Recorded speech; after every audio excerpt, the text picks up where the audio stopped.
Read the Bible every day so you'll be full of faith. Welcome you to join Bible Race to read the entire Bible in 2 years. I believe God will bless you, He will lift you up, and your life will never be the same. The Book of Joshua, chapter 19. The inheritance for Simeon. The second lot came out for Simeon, for the tribe of the people of Simeon, according to their clans, and their inheritance was in the midst of their inheritance of the people of Judah. And they had for their inheritance Beersheba, Sheba, Maladah, Hazar-Shual, Bala, Azim, El-Tolad, Bethel, Hormah, Ziklag, Beth-Markaboth, Hazar-Susah, Beth-Lebaoth, and Sharuhen, 13 cities with their villages, Ayin, Ramon, Ether, and Ashan, 4 cities with their villages, together with all the villages around these cities as far as Balath Beer, Ramah of the Negeb. This was the inheritance of the tribe of the people of Simeon according to their clans. The inheritance of the people of Simeon formed part of the territory of the people of Judah. Because the portion of the people of Judah was too large for them, the people of Simeon obtained an inheritance in the midst of their inheritance. The inheritance for Zebulun. The third lot came up for the people of Zebulun according to their clans, and the territory of their inheritance reached as far as Sarid. Then their boundary goes up westward and on to Merel, and touches the Besheph, then the brook that is east of Jokneam. From Sarid it goes in the other direction eastward toward the sunrise to the boundary of Shisloth Tabor. From there it goes to Dabaroth, then up to Japhia. From there it passes along on the east toward the sunrise to Gath Hefer, to Kazin, and going on to Ramon it bends toward Nea.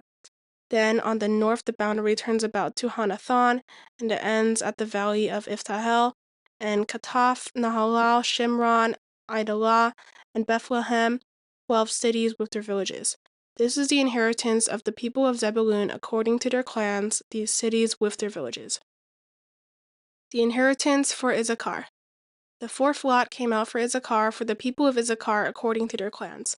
The territory included Jezreel, Shesulaph, Shunem, Hapharaim, Shion, Anaharath, Rabith, Kishion, Ebez, Remeth, En-Ganim, and Hadah, Beth Pazez. The boundary also touches Tabor, Shahazumah, and Beth Shemesh, and its boundary ends at the Jordan, 16 cities with their villages.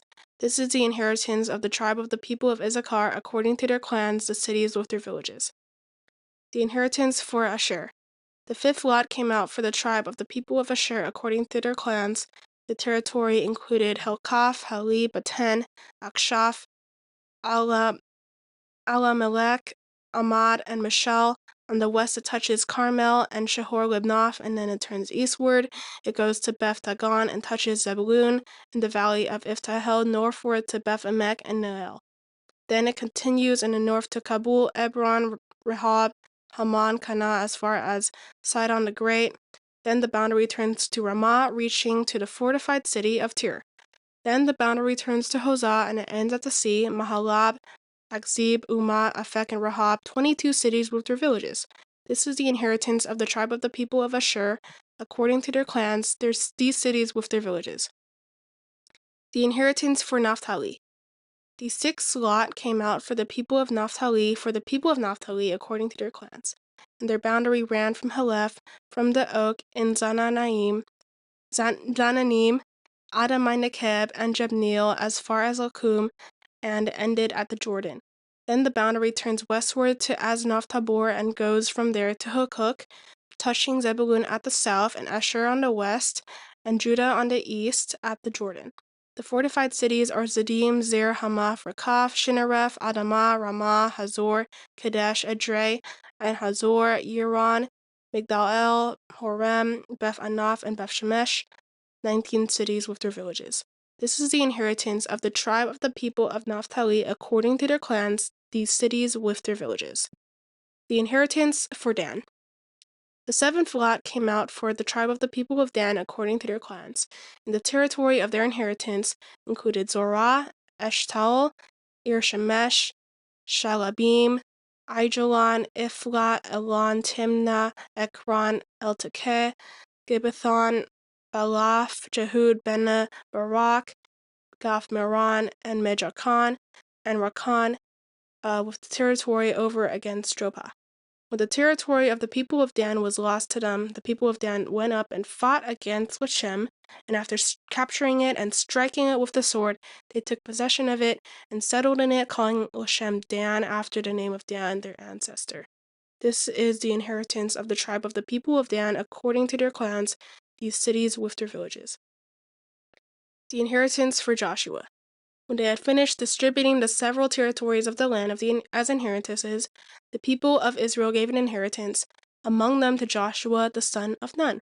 By command of the Lord, they gave him the city that he asked, Timnath Serah, in the hill country of Ephraim, and he rebuilt the city and settled in it. These are the inheritances that Eleazar the priest and Joshua the son of Nun, and the heads of the fathers' houses of the tribes of the people of Israel distributed by lot at Shiloh before the Lord at the entrance of the tent of meeting. So they finished dividing the land. The book of Joshua, chapter 20. Cities of refuge. Then the Lord said to Joshua, "Say to the people of Israel, appoint the cities of refuge, of which I spoke to you through Moses, that the manslayer who strikes any person without intent or unknowingly may flee there. They shall be for you a refuge from the avenger of blood. He shall flee to one of these cities and shall stand at the entrance of the gate of the city and explain his case to the elders of that city. Then they shall take him into the city and give him a place, and he shall remain with them. And if the avenger of blood pursues him, they shall not give up the manslayer into his hand because he struck his neighbor unknowingly and did not hate him in the past. And he shall remain in that city until he has stood before the congregation for judgment, until the death of him who is high priest at the time. Then the manslayer may return to his own town and his own home, to the town from which he fled." So they set apart Kadesh in Galilee, in the hill country of Naphtali, and Shechem in the hill country of Ephraim, and Kiriath Arba, that is, Hebron, in the hill country of Judah. And beyond the Jordan, east of Jericho, they appointed Bazir in the wilderness on the tableland from the tribe of Reuben, and Ramoth in Gilead from the tribe of Gad, and Golan in Bashan from the tribe of Manasseh. These were the cities designated for all the people of Israel and for the strangers sojourning among them, that anyone who killed a person without intent could flee there, so that he might not die by the hand of the avenger of blood, till he stood before the congregation. Amen. The following is the English translation of Pastor Wong's teaching on the book of Joshua, chapter 19 to 20, translated by Ray. Read the Bible every day so you'll be full of faith. So in Joshua chapter 19 is following in chapter 18 about the 7 tribes.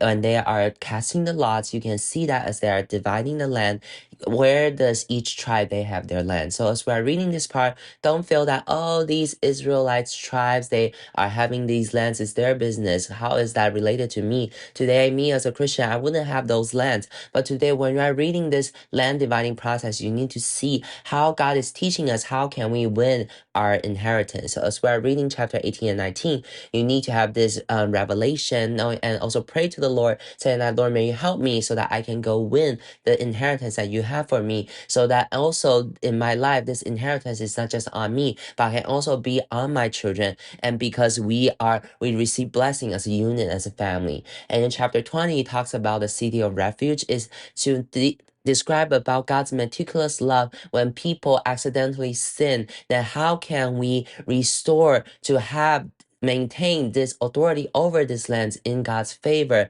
and this life? So it's also giving us a warning, saying that the inheritance that God has given us, we can lose them. The authority, we can lose them unless when we sin against God. How can we do it according to God's will, to repent and to seek the Lord, to allow us to keep living under cover of the Lord? Then we can restore and maintain this authority over the inheritance that we have. So first, let's look at chapter 19. In chapter 19, talk about several tribes. So from verse 1 to 9, it talks about Simeon.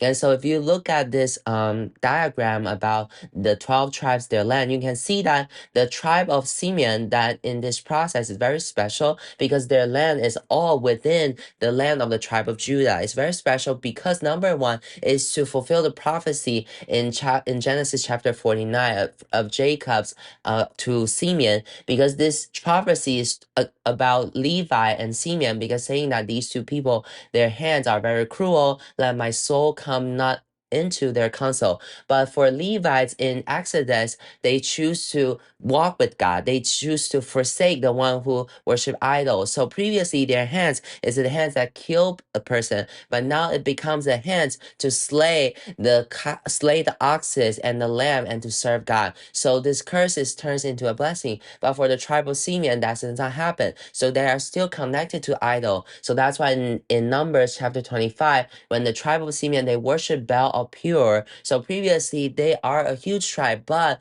their numbers suddenly cut down by more than half. And then so they become the least tribe in the 12 tribe of Israel. They previously was a big tribe, but now it becomes very little. So for this tribe, God intentionally, when they're dividing the land, put them under the cover of the tribe of Judah. It's the reminder for Simeon, saying that in the past you don't obey the authority, but now through dividing the inheritance, I want to put you under the cover of tribe of Judah. That means to put you under the order of kingship. So their families, this is a very important thing. If someone don't obey the authority, even though God will still allow us to enjoy and have our inheritance, but God will still put us under into an order to see whether or not we are willing to surrender under the authority. But for the tribe of Simeon, they never return to God. They go to worship God. They rebel against God. They complain. So God intentionally arranged them under the cover of tribe of Judah. So today we are alive as a Christian. Today, oh, I don't like this church. I go to another church. I don't like this small group. I don't like this small group leader. I don't like this minister. I don't like my boss. Many people, I don't like my boss. I actually fire my boss, not my boss fire me. And it's not that my church doesn't want me. It's that I don't want this church. I always choose what I want according to my preference. So this is the response from the tribe of Simeon. Even though they had the inheritance, but their inheritance have to surrender under this godly order. But something very pitiful is that in the Kings and also Chronicles, you can see that even though the tribe of Simeon, their land is within the tribe of Judah, but in the time when the northern kingdom and southern kingdom divide, the tribe of Simeon, they did not stand with tribe of Judah. They go to the northern kingdom with the other 10 tribes to fight against Judah. So you can see that the tribe of Simeon, they left their inheritance and go to have union with the other 10 tribes. So in the future, in the kingdom time, and also in the New Testament time, even in the Millennium Kingdom, even though they have the land, but the tribe of Simeon, they actually lose their inheritance, they lose their position, and they also lose the glory that they are supposed to have. So today, we nowadays Christians, many people also have this same kind of mindset. Oh, I don't like this authority, whatever God gave me, I don't want it. I want to find the one that is suitable for me, suitable for my feeling, my emotion, my perspective. I want to find a church that I acknowledge rather than what God acknowledged. They want to find the one that they like. This is basically the mindset of the tribe of Simeon. So you can see that they lose their position, they lose their inheritance, and from the tribe of Simeon, there is never a vessel that God can use. And from verse 10 to 16, it's talk about Zebulun. So tribe of Zebulun, they are in a very abundant places, and also this is where the gospel started. And then so you can see in Genesis chapter 49, when Jacob was blessing for his children, indeed it says that they will live by the sea. They will be very abundant. They'll have abundance from the ocean, from the sand, all the treasure. That means this tribe is very abundant. And next from verse 17 to 23, the fourth lot came out for Issachar. So Issachar is actually a huge tribe. So God gave them the plain of Jezreel. It's actually a very nice plain, very big. And in the future, this plain of Jezreel also is the place where the battle of Armageddon is also the battle in the end time. So this inheritance is very abundant, but you need to in order to keep having it, you need to have this constant warfare. And next from verse 24 to 31 is talk about the tribe of Asher. So Asher, they have a very abundant land and also nice port, it's close to the ocean.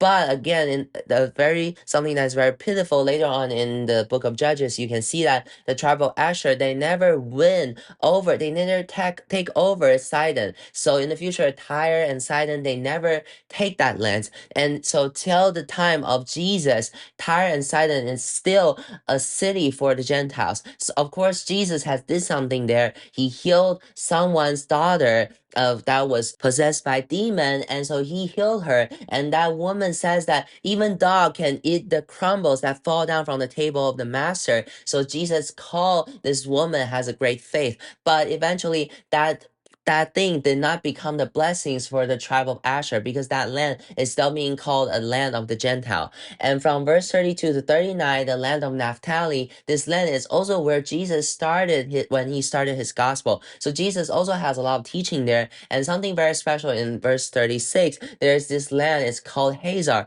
So Hazar is actually where the king of Jabin, it's one of the king of north side, Joshua, he actually has overcome this place before. But why, after they overcome this land and this land goes to Naphtali, but later on Naphtali didn't continue to possess this land, and so this land were taken back again by the king of Jabin, and so this land was taken by the Hazarites, by the descendants of the king of Jabin. So it's actually another very pitiful story. It's because, and then in the book of Judges later on, these descendants of the king of Jabin, they hurt the Israelites so much for 20 years plus, and later on it's through the woman judges Deborah and also the leader Barak, they go and fight back this Hazar and then take it back again. So later you can see that the battle, the warfare that you have victory before, if you don't keep it through God's spirit, then it can still be taken away by the enemies. And this will become our pain and will keep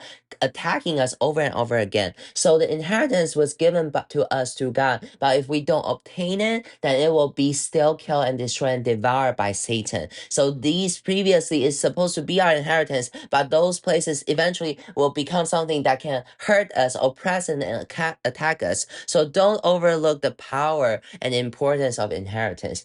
And from verse 40 to 48 is the inheritance for the tribe of Dan. So the tribe of Dan is actually in a very nice place. It's in Joppa. Joppa is close to the harbor, and it's something place is very abundant. But in verse 47 and 48, when the territory of the people of Dan was lost to them, the people of Dan went up and fought against Isham. And after capturing it and striking it with the sword, they take possession of it and settled in it, calling Lisham Dan after the name of Dan, their ancestor. So what does it mean? Okay, they cast this law. This place is Joppa. They don't want it, so they choose to find another places. It's called Lisham. The tribe of Dan, they are supposed to in the middle, like close to the harbor, but they don't want. They want to go to the northest part of Israel. It's a place called Lisham. They go to fight that places and rename it as Dan. So their family, this basically means God's inheritance. I don't want it. I want to find my own inheritance, find the places where I like. So for tribe of Dan and tribe of Simeon, they happen similar things. It's like the places where God has measured for them, they don't want it. They want to find the thing that they want. So for the tribe of Simeon, they lost their blessings. And for the tribe of Dan, in the millennial kingdom and the New Jerusalem, when all the 12 tribes of Israel, they will be saved. But there is no name of tribe of Dan being listed. So the inheritance, we can lose them. Even we as a Christian, we can lose our inheritance. Sometimes God has measured and circumstances, the churches, the job, the marriage, the children. If we always feel like complaint, disobedience, rebellion, I want to change, I want to get rid of all these, I want to find the thing that I want, then we will make the same mistakes as tribe of Simeon and the tribe of Dan. And that means I want to find my own inheritance. This is actually even more terrifying than the 2.5 tribes on the east side of the Jordan River, because they have already entered into the promised land, but within the promised land, they want to find the places that they want. They want to make their own connection. They don't surrender to the authority. So for tribe of Dan and tribe of Simeon, they have a complete failure on top of their inheritance. So later on, we will see in the next few chapters, when they are dividing the land for the Levites, the city for the Levites, these two tribes, because they did not obtain their inheritance, so they was not able to make their places somewhere where the Levites can dwell. So God's promise becomes ineffective in these two tribes. It's very terrifying. So their families, please don't feel that, okay, I'm baptized, I become a Christian, God gave me all the inheritance that God has prepared for me, we will definitely have it. No, if you don't fight the warfare, if you don't live under order, if you don't surrender and obey, if you are not able to realize that all the abundance that God has measured for our life is through cross and through denying ourselves, if we don't understand these, then the inheritance that God has measured for us will become invalid, and all these inheritance, they will all be stolen from the Satan and the enemies. So don't overlook these things. And from verse 49 to 51 is the land for Joshua. So Joshua, he controlled the entire process of dividing the land. But let's see which land that he got. In verse 50, by command of the Lord, they gave him the city that he asked, Timnah Serah, in the hill country of Ephraim, and he rebuilt the city and settled in it. So by the command of the Lord, that means maybe at the time when he was spying out the land of Canaan, and Caleb, he won Hebron, so he got it. And next, Joshua, he saw Timnah Serah, so he won it. And indeed, they both get the land that they want. The places that they asked from the Lord gave them. And so when Joshua, he's dividing this land, almost all these best land give to tribe of Judah, Ephraim, and Manasseh. And Joshua, he himself, he's an Ephraim. So when he is doing this dividing the land, he did not keep the best land for himself, but instead he wants Timnah Serah. So where is Timnah Serah? If you look carefully in the scripture, he rebuilt the city. This word rebuilt,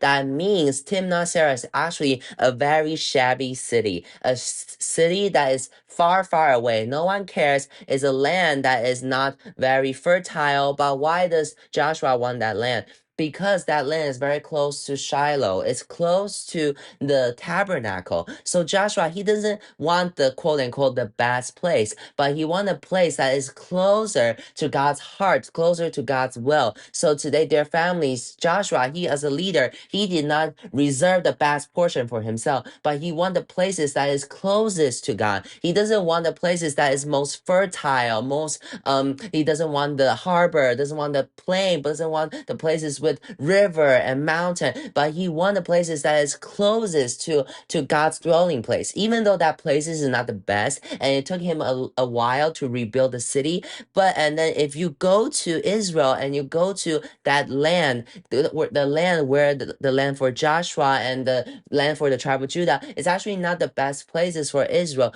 but it's closest to the place where God made his covenant, where God choose to dwell. So this is the true wisdom today. Are we willing, when we are choosing the places where we live, our home? Usually people's consideration is like, oh, it's closer to the market, it has the best academic district, maybe this place is in the future, it will have a better housing market, or maybe closer to the public transport. But today, when we are buying our house, is there anyone who is willing, when they're buying their house, they choose to buy it in a place that is closer to church, so that we can have a easier time when we are trying to go for the gathering? Is there someone, when they are buying their house, is they choose to draw near to God's presence? So today, if we have this consideration, then we can understand why does Joshua, he wants this place, Timnah Serah. So may God also give us this same wisdom to know that we are all sojourners on earth. So today, in the future, that we will dwell in God's glorious presence. We will dwell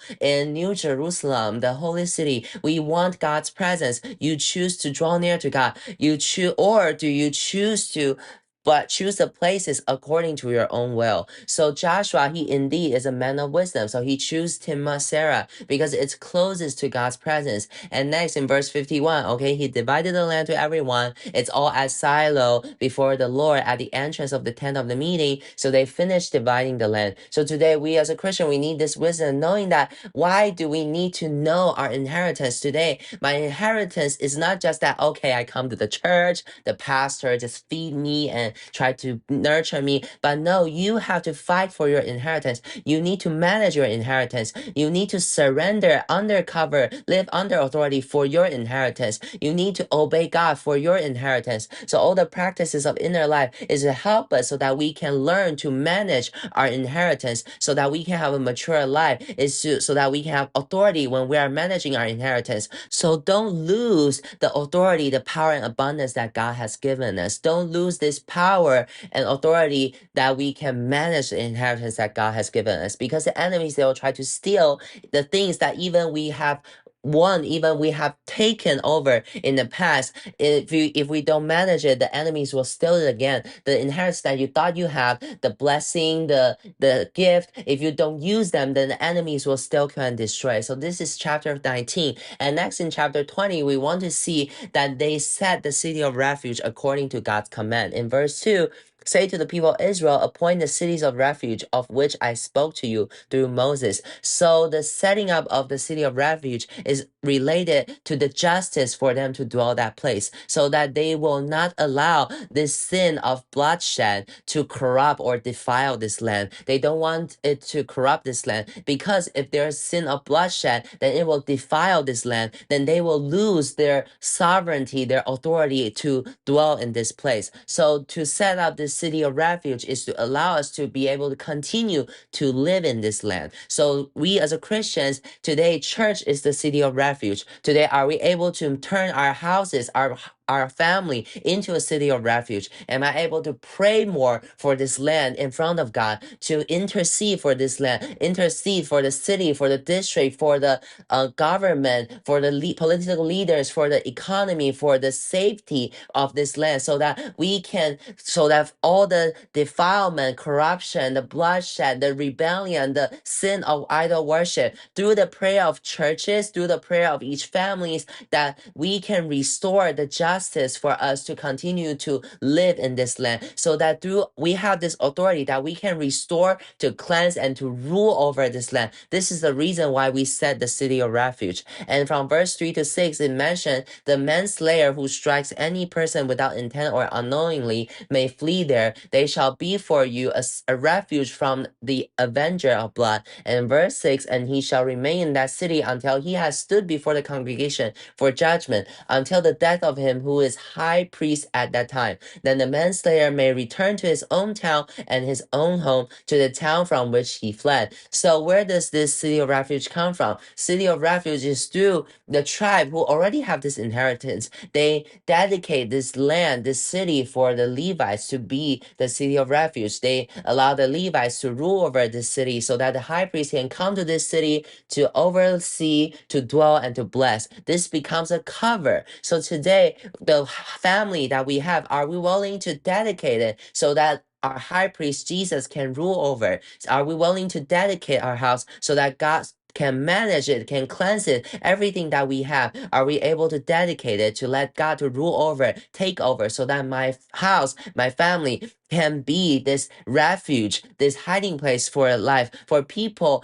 who sin can come and seek cover. For many people, they can come to our house, come to our church, come to the place where we live, that it can become a place to cover their life, to protect them, so that they can save them from the accusation of sin, from the pursuer of death, or even from the accusation of the enemies, the bondage from the sin, the bondage from shame and low self-esteem and sorrow and pain. So in this generation, many people, they divorce, they have many pain from their previous family, or maybe through their upbringing, marriages, they are married failure and pain. Maybe they live in shame and pain and hurt and weaknesses. Some people, they might be born with some diseases, either it's exterior or in their heart. They need people to embrace them, to cover them, to help them, to provide them. So today, our family, our churches is the city of refuge in this generation. So when you go to work, you have in this your interpersonal relationship and the interaction, you need to remember, I am the city of refuge. So if someone come and complain to you about their marriages, their difficulties, their struggle with their parent-kids relationship, their struggle in their job, don't complain together with them, but also don't be indifferent. But you need to ask God, saying that, Lord, I am the city of refuge. May you give me this word of wisdom. Teach me how to share gospel to them. Let this high priest can also become their cover. Teach me how to share the love of Christ with them, so that they can get rid of the bondage from sin, the accusation from death. They can get rid of this shame, low self-esteem, and insecurity, depression, and also panic. They can enter into the city of refuge and be covered by the Lord. This is our life. So may Lord also bless us. And next in verse 7 to 9, and so for the people who dwell on the east side and the west side of the river of Jordan, they both each have 3 cities of refuge. So City of Refuge is to allow graces to come near to everyone who needs, everyone who is hurt, pain, failed, or weak, that whoever is willing to repent and seek God, they can find grace in the City of Refuge of Christ. This is we Christians, that we can restore this justice to dwell, to rule over this land, and also restore the authority to rule over this land. Amen.